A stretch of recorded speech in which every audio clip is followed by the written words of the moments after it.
lagi kita bisa belajar memulai dengan memadukan beberapa video ya. Jadi kita istilahkan blended learning kita terapkan. Jadi ada perpaduan antara video, kita bicara langsung dengan siswa atau mahasiswa menggunakan Zoom, atau bawaan daripada Moodle yaitu Big Blue Button ya, lebih bagus ya, gratis juga dan kualitasnya bagus. Nah, sampai 14 kali pertemuan. Kemudian jangan lupa di RPS sisipkan juga file RPS ini. Secara umum nanti mahasiswa atau dosen juga bisa mendokumentasikan bahwa setiap materi yang dibawa semester kemarin atau sebelumnya itu memiliki RPS ya. Jadi kita akan mengikuti RPS. Jadi cara kita mengajar itu ada panduan juga di RPS ini seperti ini. Jadi saya buka seperti ini RPS-nya ya. Ini saya tidak membacakan, saya hanya menampilkan saja. Oke, ada CP, ada deskripsi. Kemudian cara mengajarnya seperti di bawah tahapannya. Ada sub CPMK, kemampuan akhir yang diharapkan. Oke, indikator, kriteria bentuk analisa, metode pembelajaran, estimasi waktu yang kita butuhkan dalam melakukan improvisasi. Cara kita mengajar, mungkin kalau teman-teman lebih mahir ya kalau berdiskusi menggunakan media. Kemudian waktu ya, kuliah daringnya itu 1 kali ya 3 kali 50 menit atau 150 menit ya, satu hampir 2 jam lebih ya, 1 jam lebih ya. Kemudian kuliah mandiri ya. Kemudian ada terstruktur juga, kita bisa terapkan kuliah daring kita dengan cara-cara itu. Materi pembelajaran kita bisa mengambil dari pendahuluan, dari sistem operasi atau buku-buku yang kita rujuk atau referensi, atau juga kita bisa menggunakan teman-teman sekalian, yaitu video YouTube yang secara resmi diupload. Misal ilmukomputer.com punya video YouTube tentang pengelolaan sistem operasi atau cara kerja sistem operasi dengan 2 sistem operasi berbeda, Linux dan Windows misal, pada satu perangkat. Apakah itu mendukung, ada simulasi, boleh kita terapkan seperti itu. Jadi dituntut teman-teman dosen bisa lebih kreatif untuk membuat kolaborasi penyampaian metode. Jadi kurang lebih kalau kita bisa menilai ya, paparan metode yang kita berikan ke siswa itu maksimal 70% itu cara kita sendiri. Jadi gimana caranya kita menempatkan posisi senyaman mungkin ya, jadi memudahkan mahasiswa menerima apa yang kita berikan dengan cara kita.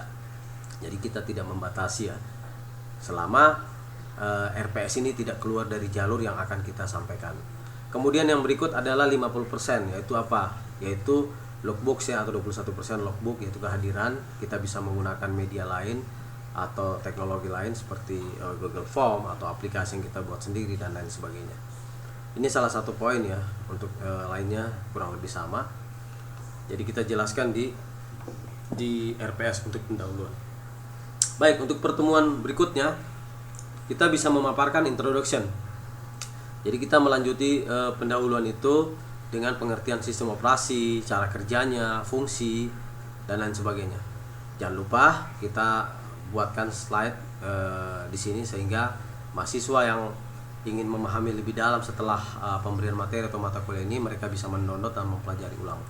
Ini ada, saya sudah buat, dan ini merupakan pack ya. Kalau kita klik ini, nanti ada halaman pembahasan yang lebih detail tentang fungsi sistem operasi. Jadi teman-teman dosen diharapkan bisa lebih kreatif lagi ya untuk membuat materi. Nah, seperti ini hasilnya. Jadi kita menyimpan teks ya. Ini kalau banyak ini tidak masalah, yang penting teks. Makanya kalau untuk ada alasan kenapa tidak menggunakan Moodle ya, kita menggunakan Google Classroom. Classroom punya server sendiri, sementara Google server kita. Nah, ini keoknya nanti di mana? Yaitu di Lightspeed lah, kemudian Storage. Tidak, itu bukan masalah. Yang masalah kita adalah kita menyimpan di Storage Google Drive. Jadi kita ketika menggunakan ini, kita panggil di Google Drive. Di dalam fitur LMS ini sudah ada. Jadi kita sebagai pengelola sudah lakukan sinkronisasi terhadap Google Drive yang digunakan. Nah, ini seperti ini. Kami mandukan video yang ada di sana. Jadi videonya sudah kita siapkan nanti mengikuti materi yang akan dibawakan. Nah, seperti itu. Saya back ya. Baik, teman-teman dosen sekalian, sambil kita menunggu load ya. Jadi materi kita bisa lanjutkan dengan beberapa cara, seperti membuat beberapa outline course, sub outline course seperti ini. Kemudian kita bisa membuat live Zoom. Jadi kita bisa membuat conference. Kalau kita klik di situ ada pertemuan, kemudian ini slide-nya. Jadi berharap teman-teman di STIMIK Adiguna bisa melihat logbook itu bukan mahasiswa ya, tapi logbook itu dosen dan aktivitas. Gimana cara kita melihat? Nah, kelebihannya adalah di sini kita buka partisipan ya, teman-teman sekalian. Kita buka partisipan, kita lihat partisipan yang sudah berjalan di kelas ini, di ruang ini. Nah, ini kelihatan. Ini akan kelihatannya. Jadi seperti Anissa Yulandari sudah melakukan 37 detik ya. 37 second ya. Kemudian sebagai non teacher saya kebetulan masuk. Kemudian yang lain sebagai mahasiswa yang pernah masuk itu sudah ada 157 day atau 19 jam. Jadi sudah lama ini berlaku, sistem ini sudah dibuka oleh orang-orang ini kalau sudah muncul seperti ini. Nah, indikator yang belum muncul seperti never ini atau last access to course itu menandakan orang-orang ini tidak pernah membuka sama sekali. Jadi ketahuan kalau ini sebagai siswa atau mahasiswa. Ini ketahuan, Pak, aku masuk Pak, aku lihat ini Pak, aku kemarin ikuti materi ini. Kita lihat aja di sini, dia tidak pernah masuk, never. Nah, ini jadi alasan kenapa saya harus gunakan ini. Ya, salah satunya seperti ini. Saya akan masuk ke salah satu teman dosen ya, pernah akses sudah lama. Saya masuk Yulandari deh. Saya masuk aja saya sendiri di sini sebagai Anissa Yulandari. Nah, saya akan lihat logbook ya. Saya akan lihat aktivitasnya selama dia menggunakan aplikasi ini. Jadi ini ada fitur untuk Kirkot ya, untuk mobile. Kita lihat lognya, Hara. Secara keseluruhan dulu ya.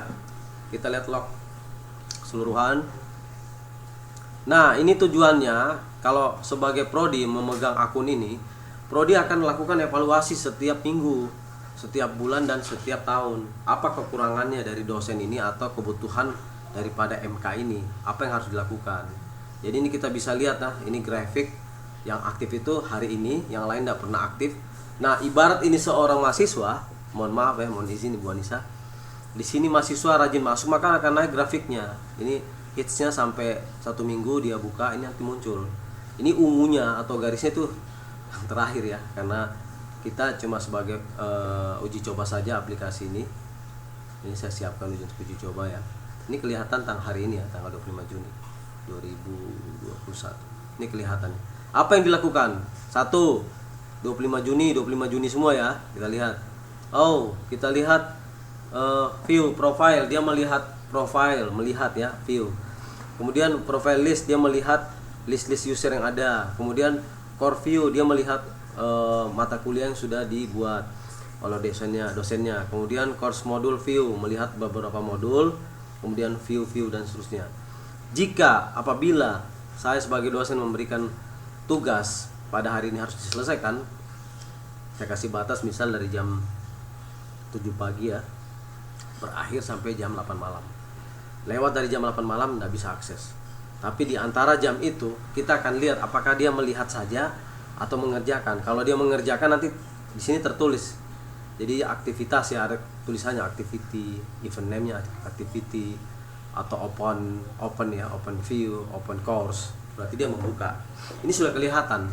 Ini kita bisa menghitung. Oh, dia pakai IP sekian, dia menggunakan web, berarti menggunakan teknologi web ya, entah HP atau ponsel komputer. Nah, kita ke report yang lain. Coba kita back dulu.